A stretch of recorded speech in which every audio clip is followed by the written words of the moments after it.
짠! 333 그룹입니다. 제가 박수는 337 박수를 쳤지만 굳이 이렇게 표현하고자 하는 이유가 있죠. 모든 물건마다 다양한 종류의 구성품들로 만들어져 있습니다. 필리핀에서 대나무 코코넛 잎 또는 바나나 잎으로 직조한 원주민 바구니 옆에 있죠? 이 사진을 보세요. 이 사진을 보면 많은 재료들이 바구니를 구성한다는 사실을 볼 수 있어요. 하나의 가닥이 전체 바구니에 걸쳐져 짜여져 있고, 함께 엮인 가닥은 바구니의 구조를 제공하고 있고, 안팎의 색감은 다를 수 있지만 여전히 원주민 대나무 바구니입니다. 만드는데 시간이 걸리죠. 각각의 다른 재료들은 바구니를 만드는데 필요한 요소들입니다. 가닥 자체로는 힘이 없지만 함께 묶일 때 강하여지고 큰 효과가 있습니다. 그리고 사용자에 맞게 이 바구니는 곡식물을 저장하거나 음식물을 담아 운반하는 용도로 사용되어지죠. 지역사회 개발 선교 전략인 채도 마찬가지입니다. 많은 요소들이 채를 구성을 합니다. 또 그것들은 다 중요하며 각각의 자리가 있어 큰 역할을 감당을 하죠. 외관은 다를 수 있습니다. 주요 요소는 채는 공통점이 있다는 거예요. 그리고 성공적인 프로그램을 만들기 위해서는 많은 시간과 많은 노력이 필요합니다. 그래서 많은 채 사역자들이 유혹을 당하는 게 빨리빨리 하고 싶은 것들이에요. 빨리 해결하고 싶고, 빨리 답을 주고 싶고, 빨리 도와주고 싶고. 하지만 채의 원리는 그렇지 않습니다. 채에는 세 가지 기본 그룹이 있어요. 훈련팀, 보건위원회, 그리고 보건요원들. 채위원회, 채요원들이죠. 첫 번째 훈련팀입니다. 채 프로그램이 지역사회 안에 시작되도록 하는 그룹인데요. 보통적으로 외부인들로 구성되고 각종 교육 프로그램과 프로젝트를 통해서 지역사회 주민들을 동원을 합니다. 동원된 주민들이 그들의 문제를 스스로 파악하게 하고 해결할 수 있도록 도와주는 역할을 해요. 또 채위원회와 채요원들을 훈련시킵니다. 훈련팀은 각각 다른 직업 기술, 앞에서 말씀드렸던 의료비나 노검이나 목회나 복지 관련 잡다한 선교 전략이라고 말씀을 드렸죠. 그런 직업군을 가진 2명에서 4명으로 구성이 됩니다.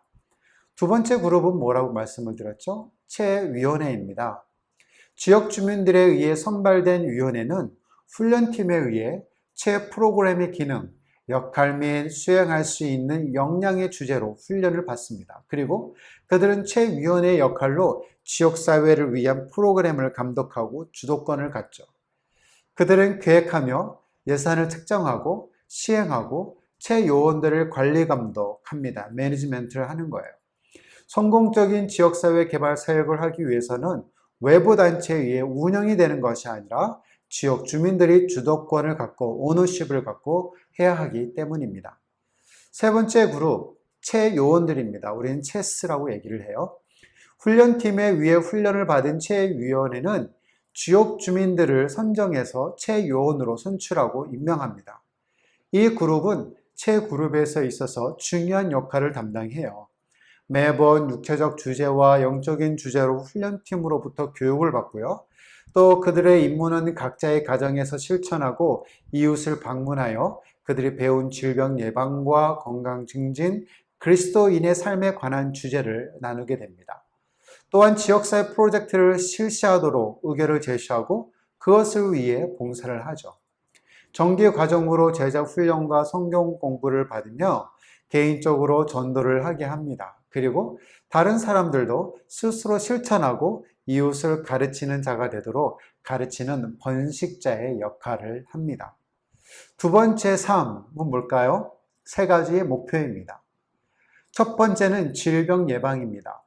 개발도상국에서 활용 가능한 대부분의 의료 인력과 자원들은 병원 운영에 집중되어 있고 80% 정도가 도시에 집중되어 있습니다. 그리고 여기에서 단지 5에서 10% 정도의 환자들만 치료할 뿐이에요.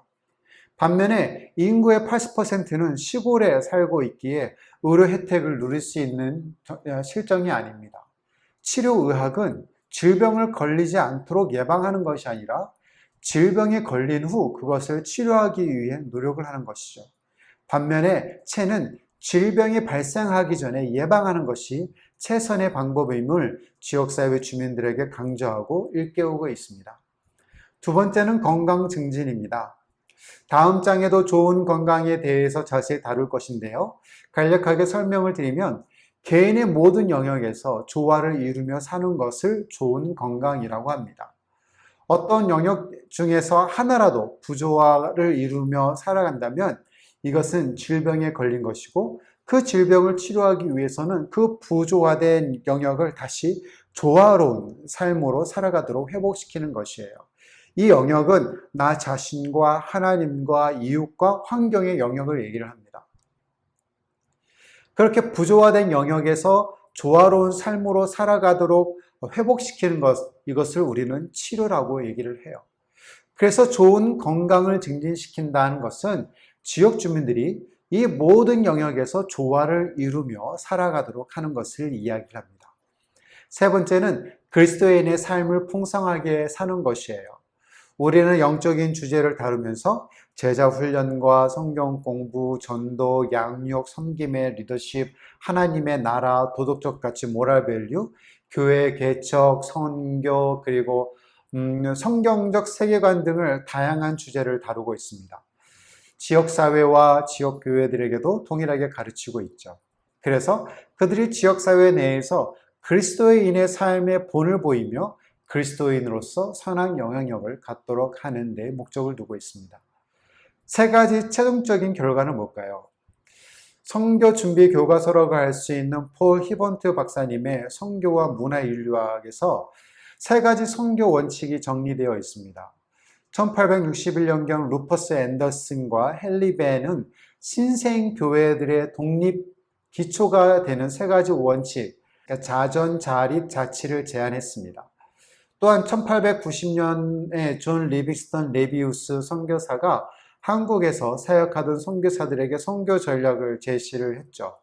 그 중에 토착 교회를 위한 자립, 자치, 자전, 3자, 3self 원칙이 있습니다. 자립은 성도들이 스스로 마련한 예배당을 소유하고 개교회 목사에게 외부 자금으로 사례를 지불하지 않는다는 것입니다. 자치는 동일 문화권에서 실질적 변화를 주도하는 사람은 현지인이어야 한다를 강조한 것이고요. 그래서 성도들을 훈련시켜 구역, 지방, 전국의 지도자가 되게 하고 스스로의 치리권을 사용하도록 하였습니다. 마지막 자조는 교인들이 교회를 조직하고 나아가 전도하여 교회 개척을 하도록 하는 것이죠. 모든 성도들은 성경의 가르침을 받는 것과 동시에 다른 사람들을 가르치는 자가 되는 것이었습니다. 마찬가지로 체도 지역사회와 개척된 교회들 안에서 최종적인 선한 결과를 기대하며 훈련시키고 있습니다. 첫 번째는 자주예요. self-lead이에요. 훈련은 받은 체위원회가 자체적으로 체요원들과 함께 프로그램을 주도하며 진행을 해 나갑니다. 두 번째는 자급입니다. self-fund이에요. 개발 프로그램이나 운영에 관련된 예산에 대해 외부 자원을 최소화하고 내부 자원을 극대화하여 편성하고 집행하도록 하는 것입니다. 세 번째는 자전입니다. self-propagation입니다. 훈련팀만이 여러 주제를 지역 주민들을 향하여 가르치는 것이 아닙니다. 자원봉사자로 이웃과 지역사회를 돌보며 가르치는 이 일을 함께하는 체위원회, 체요원들이 있습니다. 그리고 훈련팀이 그 지역을 떠나도 계속적으로 그들이 이웃 지역사회에게도 전하고 가르치는 일을 하게 되죠. 결과적으로 체에 있어서 세 개의 그룹인 훈련팀과 체위원회와 체요원들은 이 세 가지의 목표를 가지고 최종적인 결과물을 유출하는 데 있어서 연합체로 진행이 돼야 합니다. 훈련팀이 주도적으로 진행하는 것도 아닙니다. 프로젝트를 위한 외부 자금으로 집행하는 것도 아닙니다. 지역 주민들이 제대로 교육을 받지 못한 사람일지라도 그들 자신의 문화와 역사 그리고 사회적 관점에서 볼 때는 외부인, 특별히 선교사보다 대부분 지혜롭고 경험들이 있는 사람들입니다.